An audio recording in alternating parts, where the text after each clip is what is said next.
Friends, I am Sumit Sanghai from रेनबिस investment और आज हम कंपेयर करेंगे index fund versus active mutual funds. तो कई लोग कहते हैं कि इंडेक्स फंड बेटर होते हैं compare to active mutual funds और कुछ लोग कहते हैं active mutual funds better perform करते हैं compare to index fund. Actually मैं कहूंगा कि दोनों लोग सच भी बोल रहे हैं और झूठ भी बोल रहे हैं। तो इसको हम डिटेल लेवल पे समझते हैं कि आखिर क्या राज है, कहाँ पे इंडेक्स फंड बेटर परफॉर्म करते हैं, कहाँ पे active mutual fund better perform करते हैं। विद डेटा विद फैक्ट्स हम इसको डिटेल लेवल पे समझते हैं। तो सबसे पहले स्मॉल कैप कैटेगरी की बात कर लेते हैं। तो स्मॉल कैप कैटेगरी के अंदर जो म्यूचुअल फंड्स है उसके साथ कंपैरिजन कर लेते हैं। तो यहाँ पे हमारे जो इक्विटी कैटेगरी के स्मॉल कैप के जो म्यूचुअल फंड्स है उनका एवरेज वैल्यू है तो 1 year, 3 year, 5 year, 7 year, 10 year, ये सबका अगर हम देखें 15.82 यानी ऑलमोस्ट 16%, 24, 11 जितने भी रिटर्न है इसको स्मॉल कैप के 250 इंडेक्स यानी स्मॉल कैप की जो 250 कंपनीज है उसका TRI यानी इंक्लूडिंग डिविडेंड्स जो उसके रिटर्न आप देखोगे तो एवरेज कैटेगरी के रिटर्न आप देखोगे तो एक्टिव म्यूचुअल फंड्स ने बेटर परफॉर्म किया। आप देखो यहाँ पे 1 ईयर में आप देखोगे तो ऑलमोस्ट 5% का 4 to 5% के बीच का डिफरेंस है और वहीं अगर 3 इयर्स में भी देखे तो ऑलमोस्ट 5% के आसपास के बेटर रिटर्न है और इवन 5 इयर्स में देखे तो ऑलमोस्ट 4% बेटर रिटर्न है। 7 इयर्स में थोड़ा सा गैप कम गया है, ऑलमोस्ट 3% का डिफरेंस है और वहीं 10 इयर्स में ऑलमोस्ट 7 इयर्स। तो in the range of 3 to 7% भले ही हो, लेकिन एक्टिव म्यूचुअल फंड्स के जो एवरेज रिटर्न है that is still higher than the 250 index, right. Small cap 250 index से बेटर रिटर्न है। तो इससे बहुत क्लियरली ये तो पता चलता है कि स्मॉल कैप कैटेगरी जो इंडेक्स है ना उससे तो डेफिनेटली एक्टिव म्यूचुअल फंड्स का on an average better returns दिए। थोड़ा सा एक फंड के साथ कंपैरिजन कर लेते हैं। तो DSP small cap which is basically slightly above average हो या एवरेज टाइप का जो स्मॉल कैप फंड है इसका अगर मैं परफॉर्मेंस कंपेयर करूं 250 स्मॉल कैप इंडेक्स के साथ तो यहाँ पे 3 इयर्स की डेटा है। 3 इयर्स की डेटा के हिसाब से अगर हम देखें तो 25% के रिटर्न्स है DSP small cap. This is a regular plan और वहीं स्मॉल कैप की बात करें तो ऑलमोस्ट 19%, तो ऑलमोस्ट 6%, 6.5% का गैप है। और वहीं अगर ये रेगुलर प्लान होता तो ऑलमोस्ट 7.5% का गैप होता 3 इयर्स में। और वहीं अगर मैं 5 इयर्स की बात कर लेता हूँ, 5 इयर्स में अगर आप देखोगे तो यहाँ पे गैप जो है ऑलमोस्ट 3% का है। Again this is a regular plan, हमने सारी कैलकुलेशन रेगुलर प्लान के हिसाब से करी है, जबकि डायरेक्ट में आपको एक्चुअली और थोड़ा सा ज्यादा गैप नजर आएगा। तो यहाँ पे गैप डेफिनेटली 3 to 4% का है। और वहीं मैं अगर 7 इयर्स पे आ जाता हूँ, 7 इयर्स पे आ जाते हैं तो 7 इयर्स में again 15% and 11.5%, again 3.5% in regular which is basically 4.5% in direct plan. तो यहाँ पे गैप अच्छा खासा है। और वहीं अगर मैं 10 इयर्स में भी देखूँ तो 10 इयर्स में आप देखोगे ऑलमोस्ट 21 एंड 13%, ऑलमोस्ट 8% के आसपास का गैप है। तो बड़ा गैप दिख रहा है clearly in the longer term, specially small and mid cap category के अंदर। इससे ये चीज तो क्लियर हो जाती है कि स्मॉल कैप कैटेगरी के अंदर जो एक्टिव म्यूचुअल फंड्स जो है वो स्लाइटली बेटर परफॉर्म करते हैं। एक चीज क्लियर हो जाती है कि स्मॉल कैप कैटेगरी के अंदर जो है active mutual funds definitely out perform करते हैं इंडेक्स को बाई 4 to 5%। और वहीं अगर स्मॉल कैप कैटेगरी के अंदर सबसे अच्छे म्यूचुअल फंड्स कौन से है वो समझना है तो इसके ऊपर डिटेल वीडियो मैंने बनाया था ऑलमोस्ट 1 महीने पहले। तो आप सर्च कर सकते हो रेनबिस investment space SBI, Axis, Nippon करके आप सर्च करोगे तो आपको ये वीडियो मिल जाएगा जहाँ पे मैंने कोटक, एक्सिस, SBI या निप्पॉन इंडिया चारों का डिटेल कंपैरिजन किया था। इसके अलावा SBI और निप्पॉन इंडिया स्मॉल कैप का भी डिटेल वीडियो मैंने कवर किया चैनल पे। तो इस तरीके के वीडियो से आपको डिटेल लेवल पे एनालिसिस भी मिल जाएगा विद डेटा विद फैक्ट्स। अब आ जाते हैं नेक्स्ट कैटेगरी यानी मिड कैप कैटेगरी के अंदर। तो मिड कैप कैटेगरी के अंदर जो इंडेक्स है उसको हम म्यूचुअल फंड्स के साथ कंपेयर करें तो मिड कैप कैटेगरी जो म्यूचुअल फंड्स है चाहे वो एवरेज रिटर्न्स है, यहाँ पे ये जो जितने रिटर्न्स है ये जितने भी ऑलमोस्ट 30 के आसपास मिड कैप फंड्स है उनका एक एवरेज वैल्यू है तो 1 year, 3 year, 5 year, 7 year, 10 year. और यहाँ पे मिड कैप के 150 स्टॉक्स है, उनका 150 स्टॉक्स का TRI यानी इंक्लूडिंग डिविडेंड्स जो इंडेक्स है मिड कैप 150 इंडेक्स। तो यहाँ पे हम कंपेरिजन करें तो 1 ईयर में ऑलमोस्ट सिमिलर रिटर्न्स है, बहुत ज्यादा गैप नहीं है। हालांकि gap is still towards the index ने बेटर परफॉर्म किया। उसके 3 इयर्स में देखे तो इंडेक्स ने बेटर परफॉर्म किया 2.5% से और वही 5 इयर्स में देखे तो ऑलमोस्ट 2.5%, 2% से बेटर रिटर्न परफॉर्म किया। एंड इवन 7 इयर्स में भी बेटर परफॉर्म किया, ऑलमोस्ट 2% बेटर रिटर्न्स दिए। जबकि 10 इयर्स की बात करें तो ऑलमोस्ट सिमिलर रिटर्न्स है। तो यहाँ पे ये चीज क्लियर हो जाती है कि कैटेगरी एवरेज से जो निफ्टी का जो 150 मिड कैप इंडेक्स है that performs better than the category average. तो ये थोड़ा सा आपको हिंट मिल जाता है। इसके बाद आते हैं edelweiss mid cap regular plan. तो यहाँ पे रेगुलर लिया आप डायरेक्ट के हिसाब से 1% एडिशनल कर देना। तो रेगुलर हमने इस हिसाब से लिया क्योंकि हमें इनफ डेटा मिल जाती है। डायरेक्ट जो है अराउंड 2013 के आसपास लॉन्च हुए थे तो उसके बाद के डेटा मिलती है। तो Edelweiss mid cap regular fund के साथ कंपेयर करें जो मिड कैप कैटेगरी का one of the better performing fund है। तो यहाँ पे अगर हम परफॉर्मेंस देखें 3 इयर्स में तो 3 इयर्स की परफॉर्मेंस देखेंगे तो एडलवेस मिड कैप ने ऑलमोस्ट सिमिलर परफॉर्मेंस दिया compare to mid cap 150 index. और वहीं 5 इयर्स की डेटा देख लेते हैं तो 5 इयर्स में अगेन जो है एडलवेस मिड कैप ने ऑलमोस्ट सिमिलर परफॉर्मेंस दिया, स्लाइटली बेटर है बट इतना कोई खास गैप नहीं है। और वहीं अगर मैं 7 ईयर्स की डेटा पे आ जाता हूँ तो 7 ईयर्स में अगेन जो है मिड कैप 150 ने बेटर परफॉर्म किया। अगेन बहुत ज्यादा गैप नहीं है, 1% बेटर है, बट ये रेगुलर प्लान है, तो रेगुलर प्लान की जगह डायरेक्ट प्लान होता तो ऑलमोस्ट सिमिलर रिटर्न ही होते। और वहीं अगर मैं 10 ईयर्स की डेटा पे आ जाता हूँ तो 10 ईयर्स में अगेन जो है स्लाइटली बेटर परफॉर्म किया है एडलवेस मिड कैप ने। तो ये बेसिकली एक ट्रेन की तरह है, दो ट्रेन की तरह है, कभी कोई ट्रेन आगे चल जाती है, कभी कोई और ट्रेन आगे चल जाती है, राइट। बट ओवरऑल बहुत बड़ा गैप है क्या? तो ऐसा बिल्कुल नहीं है। एंड यहाँ पे अगर मैं निफ्टी मिड कैप 150 के साथ कंपैरिजन किया, now let me compare Nifty mid cap 150 के साथ मैं एक smart beta factor based index की बात कर लेता हूँ। तो Nifty mid cap 150 quality 50 index की बात कर लेता हूँ। तो इसके साथ अगर मैं निफ्टी मिड कैप 150 को कंपेयर करूँ तो यहाँ पे 2004 से चार्ट आप क्लियरली देख सकते हो, red colour which is factor based Nifty mid cap 150 quality 50 index इसने बेटर परफॉर्म किया है निफ्टी मिड कैप 150। तो अगर निफ्टी मिड कैप 150 इटसेल्फ जो है अगर एक्टिव म्यूचुअल फंड्स के एवरेज के जैसा परफॉर्म करता है और निफ्टी मिड कैप 150 से बेटर परफॉर्म अगर Nifty mid cap 150 quality 50 index करता है, तो इससे ये तो चीज क्लियर हो जाती है कि अगर आप एक्टिव म्यूचुअल फंड्स में निवेश करना चाह रहे हो तो आपके ऑन एन एवरेज जो रिटर्न्स है उससे ज्यादा प्रोबेबिलिटी है Nifty mid cap 150 quality 50 index से बेटर रिटर्न्स ला पाओ। और यहाँ पे मैं थोड़े से और चीजों पे आ जाता हूँ। तो यहाँ पे मैंने 5 ईयर्स के रोलिंग रिटर्न्स के चार्ट पे आ जाता हूँ। तो यहाँ पे अगर आप देखो तो green colour which is denoted for Nifty mid cap 150 quality 50 index, तो most of the times it is slightly better than Nifty mid cap 150 in 5 years rolling period. तो 5 years रोलिंग पीरियड क्या होता है? एट एनी पॉइंट अगर आपने निवेश किया था सिंस 2009 से लेकर 2020 तक, तो मोस्टली आपने ऑलमोस्ट 3 to 4% बेटर रिटर्न्स लाया है in Nifty mid cap 150 quality 50 index which is denoted by green colour. तो ये चीज तो क्लियर हो जाती है, राइट। अब आ जाते हैं नेक्स्ट स्लाइड पे। तो नेक्स्ट स्लाइड पे आप देखो तो ये 2005 से बैक टेस्टेड डेटा है for Nifty mid cap 150 quality 50 index. तो सिंस इंसेप्शन इसने ऑलमोस्ट 20% के रिटर्न्स बना के दिए हैं इन CAGR लेयर, और लास्ट 5 years में देखें तो ऑलमोस्ट 15% के रिटर्न्स है। तो इसको थोड़ा सा कंपैरिजन भी कर लेते हैं। तो यहाँ पे मैं कंपैरिजन करूंगा 2005 से लेकर 2022 मार्च तक का। तो यहाँ पे मैंने mid cap category one of the star performer है निप्पॉन इंडिया ग्रोथ फंड, जो बहुत ही अच्छा फंड माना जाता है। तो इसके रिटर्न्स कितने? ऑलमोस्ट 18% के रिटर्न्स है। तो ये एक रेगुलर प्लान है। तो अगर डायरेक्ट प्लान होता तो ऑलमोस्ट 18 की जगह 19% के आसपास होता है, 19 से slightly less but somewhere close to 19% होता। और वही निफ्टी मिड कैप 150 ने कैसे परफॉर्मेंस दी? ऑलमोस्ट 16.5%। तो इसके कंपेरिजन में अगर मैं निप्पॉन इंडिया को देखूं तो निप्पॉन इंडिया ने एक्चुअली बेटर परफॉर्म किया। But you have to understand कि निप्पॉन इंडिया ग्रोथ फंड जो देख रहे हैं ये मिड कैप कैटेगरी का सबसे अच्छा परफॉर्मिंग फंड है, इफ नॉट सबसे अच्छा but definitely one of the top performing fund. But 2005 में अगर आपने निवेश किया होता तो निप्पॉन इंडिया ही आप आइडेंटिफाई कर पाते क्या? That's a bigger question. आज हम हाइंडसाइट तो बोल सकते कि निप्पॉन इंडिया जो है सबसे अच्छा परफॉर्मिंग फंड है तो हमें इसमें निवेश कर लेना चाहिए। बट आज से नेक्स्ट 10 years 15 years सबसे अच्छा मिड कैप कैटेगरी का फंड कौन सा हो सकता है, ये हम में से किसी को नहीं मालूम, राइट। तो हम अपने एनालिसिस से फिर भी निकाल लेते हैं कि सॉर्ट ऑफ एक अच्छा फंड कौन सा हो सकता है, बट फिर भी हम गारंटी के साथ नहीं बोल सकते। और यहाँ पे हमने एक्चुअली सबसे अच्छा परफॉर्मिंग फंड के साथ भी कंपेयर किया। तो इसने 18 प्लस 1% फॉर डायरेक्ट, तो 19% रिटर्न्स दिए। वही Nifty mid cap 150 quality 50 index ने slightly better than one of the best performing index. इससे ये तो पता चल जाता है कि Nifty mid cap 150 quality 50 index जो है इसके साथ आपको जाना चाहिए अगर आप मिड कैप कैटेगरी के अंदर निवेश करना चाहते हो rather than active mutual fund. ये चीज क्लियर हो गई। तो हम देख लेते हैं ऑप्शन क्या है हमारे पास अगर हम Nifty mid cap 150 quality 50 index के अंदर निवेश करना चाहते हैं। तो इसके अंदर हमारे पास यूटीआई का ऑप्शन है। यूटीआई ने Nifty mid cap 150 quality 50 index को लाया है और इसके ऊपर मैंने एक डिटेल वीडियो भी बनाया था ऑलमोस्ट 1 year पहले, तो वो वीडियो भी आप चेकआउट कर सकते हो। तो कोई भी वीडियो आप चाहते हो सर्च करना तो आप उसी हिसाब से टॉपिक लिख दे सकते हो, उसके पहले आप रेनबिस ऐड कर देना। तो मिड कैप 150 क्वालिटी 50 इंडेक्स जैसे मैं रेनबिस लगा के ये सर्च करता हूँ तो आपको ये वीडियो मिल जाएगा। 8 महीने पहले मैंने ये वीडियो बनाया था, इसमें मैंने डिटेल लेवल पे इस इंडेक्स के बारे में डिस्कस भी किया था। तो this is basically one index, smart factor based index, जिसको आपको कंसीडर करना चाहिए अगर आप मिड कैप कैटेगरी के अंदर निवेश करना चाहते हो। और इसके अलावा मैंने डिटेल्ड लेवल पे वीडियो बनाया था Axis mid cap, PGIM India mid cap and Invesco India mid cap, इन तीनों के बीच में सबसे अच्छा मिड कैप कैटेगरी के अंदर सबसे अच्छा फंड कौन सा, विद डेटा विद फैक्ट्स मैंने डिटेल वीडियो बनाया था। आप चाहो तो भी सर्च कर सकते हो। आप रेनबिस investment space Invesco mid cap या पीजीएम इंडिया मिड कैप या एक्सिस मिड कैप सर्च करोगे तो आपको ये वीडियो मिल जाएगा, उसको देख सकते हो। डिटेल लेवल पे मैंने मिड कैप कैटेगरी के पॉइंट्स के साथ डिस्कस किया है।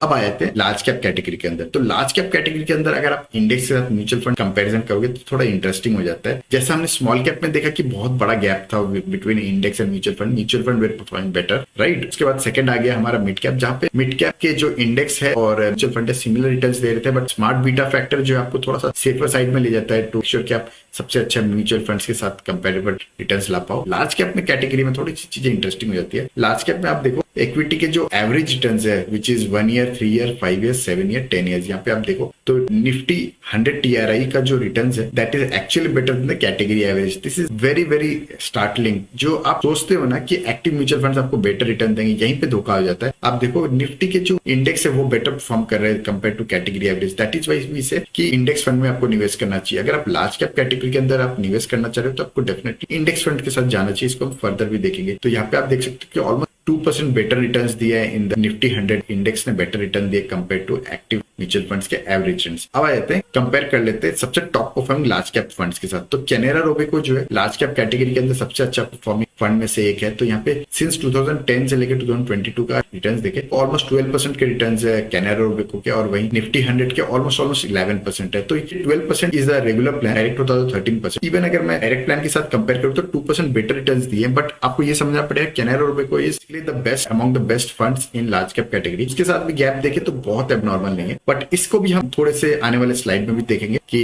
निफ्टी 100 के बाद भी हम और भी इंडेक्स की बात करेंगे। तो ये तो हो गया पहला फंड। दूसरा आ जाता है axis blue chip which is again another top performing fund in large cap category. तो यहाँ पे भी 2010 से लेके कंपेयर करें तो ऑलमोस्ट 1% का गैप है। इन रेगुलर प्लान डायरेक्ट होता तो 2% का गैप है। तो ये जो दो फंड है इनको देख के तो आपको लग रहा है कि active mutual funds are still better, right. What if हम सबसे अच्छे म्यूचुअल फंड में निवेश करें, फिर तो हम निवेश कर सकते हैं, right. Definitely large cap category की कैनेरा रोबेको हुआ, एक्सिस ब्लू चिप हुआ या मेरे ऐसे लार्ज कैप हुआ, दीज आर गुड फंड्स। तो इसके साथ कंपैरिजन करते हैं, बट हम निफ्टी 100 का कंपैरिजन नहीं करेंगे, हम स्मार्ट फैक्टर बेस्ड इंडेक्स की कंपैरिजन करेंगे टू सी रियली कि क्या ये वाकई में सबसे अच्छे फंड्स है या इनसे बेटर इंडेक्स हो सकता है। तो निफ्टी 100 जो है ये प्योरली एक प्योर इंडेक्स है जहाँ कोई फैक्टर नहीं लगा हुआ है, बट आज के टाइम पे बहुत सारे smart beta factor based index भी आ गए, उनके साथ भी कंपैरिजन कर लेते हैं। तो यहाँ पे मैं सबसे पहला ले लेता हूँ निफ्टी 200 वैल्यू 20 इंडेक्स। तो वैल्यू 20 कैसा रहता है? वैल्यू 20 बेसिकली 4 चीजों को कंसिडर करता है, P ratio, price to book ratio, high dividend yield और आरओसी। इनको सबको एक वेटेज दिया जाता है और निफ्टी 50 में से सबसे अच्छे स्टॉक्स जो होते हैं बेस्ड ऑन दीज 4 पैरामीटर्स, वो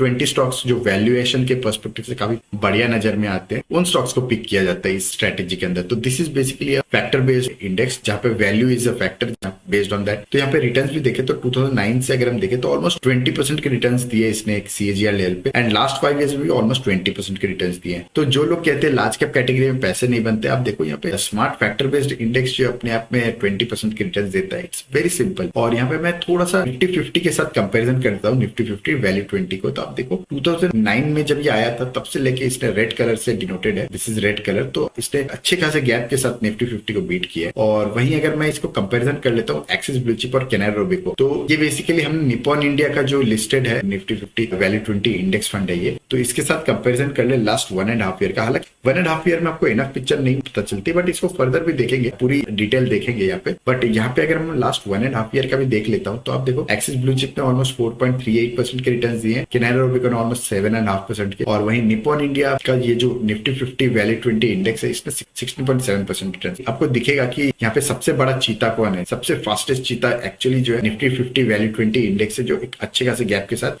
दोनों को बीट कर रहा है। और वहीं निफ्टी 100 ने ऑलमोस्ट 10.5% के रिटर्न्स दिए हैं। हालांकि इस पीरियड में आपको ऐसा लग रहा है कि both Nifty 100 and Nifty 50 value 20 index are better definitely, but these are good funds, but it last 1.5 year में इन लोगों ने थोड़ा अंडर परफॉर्मेंस भी किया है। अब आ जाते हैं नेक्स्ट स्लाइड पे। तो निफ्टी 50 वैल्यू 20 और निफ्टी नेक्स्ट 50, इन तीनों का कंपैरिजन कर लेते हैं। एक इंटरेस्टिंग चीज नजर आएगी आपको। तो येलो कलर जो निफ्टी 50 वैल्यू 20 को डिनोट कर रहा है, ये basically it is mostly it is doing very good. Apart from this आप देखो इन बिटवीन ये ब्लू कलर जो है ना, इसने आउट परफॉर्मेंस ज्यादा दिया है। तो यहाँ पे ये 5 इयर्स के रोलिंग रिटर्न्स है, तो यहाँ पे ऑलमोस्ट 2013 से लेकर 2021 तक की डेटा है। तो आप देखो blue colour which is Nifty next 50, तो एट सर्टेन पॉइंट्स जो है ना निफ्टी नेक्स्ट 50 ज्यादा बेटर परफॉर्म करता है compare to Nifty 50 and Nifty 50 value 20। तो इसलिए मैं कहता हूं कि अगर आप लार्ज कैप में निवेश करना चाहते हो तो आप निफ्टी 50 वैल्यू 20 को अगर आप कंसिडर कर रहे हो तो या तो आप निफ्टी 50 वैल्यू 20 में निवेश करो, या फिर आप निफ्टी 50 वैल्यू 20 के साथ निफ्टी नेक्स्ट 50, इन दोनों का कॉम्बिनेशन भी आप देख सकते हो। तो उससे क्या होता है कि निफ्टी 50 के रिटर्न आपको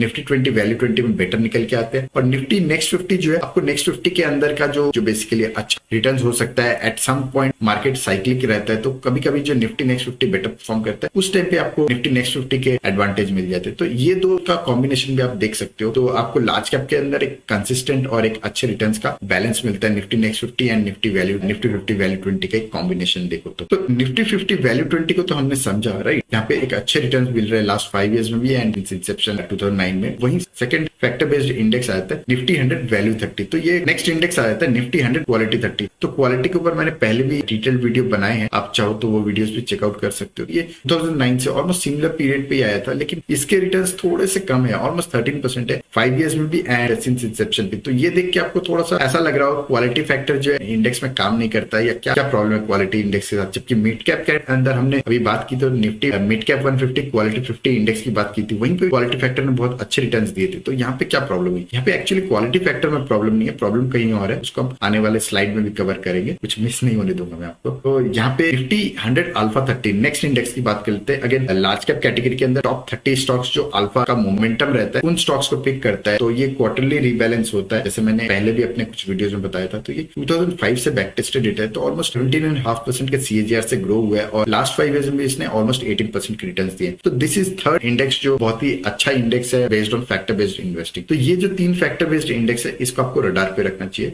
अब रिटर्न्स की बात कर लेते हैं। तो रिटर्न्स में आपको थोड़ा और अच्छा पिक्चर आ जाएगा। यहाँ पे लास्ट 5 इयर्स की डेटा ली है मैंने। तो निफ्टी 100 ने ऑलमोस्ट 14.5%, निफ्टी 50 ने भी ऑलमोस्ट 14.5% और निफ्टी नेक्स्ट 50 जो लास्ट 5 साल में थोड़ा सा अंडर परफॉर्मेंस दिया, इसने 10.71% के रिटर्न है। तो इसी पीरियड में अगर हम देखें तो क्वालिटी फैक्टर में निफ्टी 50 वैल्यू 20 ने ऑलमोस्ट 20%, निफ्टी 100 क्वालिटी 30 ने ऑलमोस्ट 12.5% और निफ्टी 100 अल्फा 30 ने 17.9%। तो यहाँ पे क्वालिटी 30 फैक्टर जो है ये थोड़ा सा आपको कम समझ में आएगा, but definitely value 20 and alpha 30 आपको एक पिक्चर देते हैं किस तरीके के रिटर्न होते हैं।